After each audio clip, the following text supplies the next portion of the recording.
បាត់ខ្លៃលោកអុកញ៉ានឹងកូម៉ាឧសភាជាកូម៉ា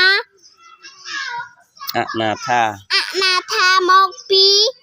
ទិសឥសានលោកអុកញ៉ាបានជួយឧសភាលោកអុកញ៉ាអាណិតឧសភាដែលកំពុងឥតអាហារ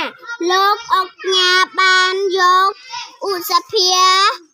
មកថែទាំបីបាច់ឥឡូវនេះឧសភាខិតខំប្រឹងតស៊ូរៀនយកចំណេះលោកអុកញ៉ាថាអតីតកាលរបស់ឧសភាជូចត់ឧសភានឹងមានអាជីពការងារ